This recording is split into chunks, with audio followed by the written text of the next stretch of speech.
उसने गरीब की मजबूरी देखकर कहा था मेरे सामने इसकी कोई औकात नहीं। लेकिन उसे क्या पता था वक्त उसी गरीब को उसके सामने खड़ा करने वाला था। मेरे बच्चों, आज दादी तुम्हें रूहानी और अद्विक की कहानी सुनाएगी। शहर के पुराने बाजार में रूहानी की छोटी सी कपड़ों की दुकान थी। दुकान उसकी नहीं थी, लेकिन पिछले 8 साल से वह वही काम करती थी। सुबह सबसे पहले दुकान खोलना, कपड़े जमाना, ग्राहकों को दिखाना और रात को सफाई करके घर लौटना, यही उसकी जिंदगी थी। घर में उसकी बूढ़ी माँ और 10 साल का छोटा भाई रेहान था। रूहानी जितना कमाती उसी से घर चलता था। एक दिन उसकी माँ अचानक बहुत बीमार पड़ गई। डॉक्टर ने कुछ जरूरी जांचें लिख दी। रूहानी के पास पैसे नहीं थे। उसने दुकान के मालिक अद्विक से कहा, भैया अगर आप मेरी तनख्वाह में से कुछ पैसे अभी दे दें, मैं माँ का इलाज करवा दूंगी। अगले महीनों की सैलरी से काट लेना। आद्विक ने उसे ऊपर से नीचे तक देखा, फिर बोला, पैसे चाहिए तो एक काम कर। रूहानी ने उम्मीद से पूछा, क्या? दुकान के पीछे जो छोटा गोदाम है वहाँ रात में काम करना पड़ेगा। दिन की सैलरी अलग नहीं मिलेगी, लेकिन जितना काम करोगे उतने ही पैसे मिलेंगे। रूहानी ने बिना सोचे कहा, मैं कर लूंगी। उसे अपनी माँ का इलाज करवाना था। आद्विक जानता था कि रूहानी के पास कोई दूसरा रास्ता नहीं है, इसीलिए उसने उसकी मजबूरी का फायदा उठाना शुरू कर दिया। दिन में दुकान, रात में गोदाम, और इसके बदले वही मामूली पैसे। कभी वह उससे देर रात तक काम करवाता, कभी कहता आज दुकान की बिक्री कम है, पैसे अगले महीने मिलेंगे। रूहानी चुप रहती। उसे डर था अगर नौकरी चली गई तो माँ का इलाज कैसे होगा। एक रात वह बहुत थकी हुई थी। उसने आद्विक से कहा, भैया माँ की दवा खत्म हो गई है, इस बार पैसे समय पर दे देना। आद्विक हंस पड़ा, इतनी जल्दी किस बात की है? तुम्हारी माँ को तो वैसे भी बीमारी लगी रहती है। रूहानी की आंखें भर आई, लेकिन उसने कुछ नहीं कहा। उस रात घर लौटते समय उसने रास्ते में माँ के लिए दवा खरीदी और खुद बिना खाना खाए सो गई। दिन बीतते गए। 1 महीने बाद रूहानी को सिर्फ आधी सैलरी मिली। जब उसने बाकी पैसे मांगे तो आद्विक ने एक कागज उसकी तरफ बढ़ा दिया। ये क्या है? तुमने गोदाम का कुछ माल खराब किया था, उसका पैसा काट लिया।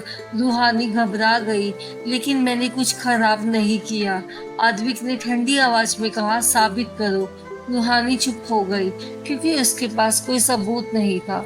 उसे समझ आ गया कि आद्विक उसकी मजबूरी का फायदा उठा रहा है, लेकिन कहानी में असली मोड़ अभी बाकी था। कुछ दिनों बाद बाजार में एक बड़ी कपड़ों की कंपनी ने नई दुकान खोलने का फैसला किया। उस कंपनी को ईमानदार और अनुभवी मैनेजर की जरूरत थी। कंपनी के अधिकारी कई दुकानों का सर्वे कर रहे थे। एक दिन वे आद्विक की दुकान पर आए। उन्होंने रूहानी को ग्राहकों से बात करते देखा। वह हर ग्राहक को सही कपड़ा बताती, महंगा सामान बेचने के लिए झूठ नहीं बोलती। अगर कोई चीज ग्राहक के बजट से बाहर होती तो वह खुद सस्ता विकल्प दिखाती। अधिकारी ने उससे पूछा, तुम यहाँ कितने साल से काम कर रही हो? उसने बोला, 8 साल से। और क्या क्या जानती हो? रूहानी ने कहा, बिक्री, हिसाब किताब, स्टॉक मैनेजमेंट और ग्राहकों को संभालना। अधिकारी प्रभावित हो गए। उन्होंने उसे अगले दिन इंटरव्यू के लिए बुलाया। रूहानी ने आद्विक को बताया। आद्विक हंस पड़ा, तुम मैनेजर? रूहानी चुप रही। आद्विक ने कहा, याद रखना, तुम्हारे जैसे लोग पूरी जिंदगी दूसरों की दुकान पर काम करते हैं।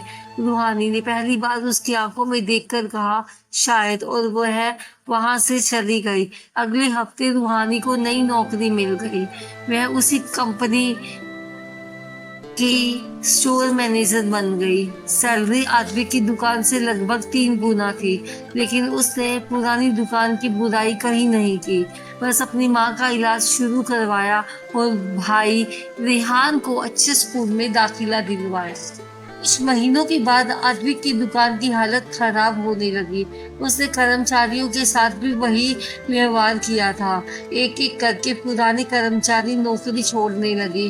फिर एक दिन आद्विक को पता चला कि जिस कंपनी ने रूहानी मैनेजर के पद पर चयन की थी, वही कंपनी उसके बाजार में एक बड़ी शाखा खोलने वाली है। आद्विक ने सोचा, अगर मैं उनसे बड़ा ऑर्डर ले लूं तो मेरी दुकान बच सकती है। वह कंपनी के ऑफिस पहुंचा। रिसेप्शन पर उसने अपना नाम बताया। उसे अंदर बुलाया गया। दरवाजा खुला, सामने रूहानी बैठी थी। आद्विक कुछ पल उसे देखता रह गया। वही रूहानी जिसने बहुत कुछ सहा था, वो भी आद्विक से, और जिसे उसने कभी कहा था, तुम जैसे लोग पूरी जिंदगी दूसरों की दुकान पर काम करते हैं। आज वही उसके सामने डिसीजन लेने वाली कुर्सी पर बैठी थी। आद्विक की नजरें झुक गई। रूहानी ने शांत आवाज में पूछा, बताइए मैं आपकी क्या मदद कर सकती हूँ। आद्विक ने धीरे से कहा, रूहानी पुरानी बातें भूल जाओ, मुझे एक मौका चाहिए। रूहानी कुछ पल चुप रही। उसके सामने माँ का चेहरा था। वह रातें थी, वह आधी सैलरी थी, वह अपमान था। लेकिन फिर उसने एक कागज उठाया और कहा, आपकी दुकान हमारे स्टैंडर्ड पूरे करती है। अगर आप सभी नियमों के अनुसार काम करेंगे तो कंपनी आपके साथ बिजनेस कर सकती है। आद्विक ने हैरानी से पूछा, तुम बदला नहीं लोगी? रूहानी ने हल्की मुस्कान के साथ कहा, बदला लेकर मैं भी आपके जैसी हो जाऊंगी। आद्विक की आंखें झुक गई। रूहानी ने आगे कहा, लेकिन एक बात याद रखिए, मजबूर इंसान को कमजोर समझने की गलती मत कीजिएगा, क्योंकि मजबूरी हमेशा नहीं रहती। आद्विक की आंखों में आंसू आ गए। उसने पहली बार महसूस किया कि उसने रूहानी से सिर्फ पैसे नहीं छीने थे, उसने उसकी मजबूरी का फायदा उठाकर उसके आत्मसम्मान को चोट पहुंचाई थी। कुछ सालों के बाद रूहानी ने अपनी खुद की कपड़ों की दुकान खोल ली। उसने दुकान के बाहर एक छोटा सा बोर्ड लगाया, यहाँ किसी कर्मचारी की मजबूरी उसकी कमजोरी नहीं समझी जाएगी। और बच्चों, यही होता है कर्मा हैज अ प्लान। कर्म हमेशा उसी रूप में वापस नहीं आता जिस रूप में हमने किसी के साथ किया था। कभी वह सफलता बनकर लौटता है, कभी सम्मान बनकर, और कभी ऐसा मौका बनकर लौटता है जहां हमें वही इंसान सामने दिखाई देता है जिसे हमने कभी छोटा समझा था। इसीलिए किसी गरीब की मजबूरी देखकर उसका फायदा मत उठाना।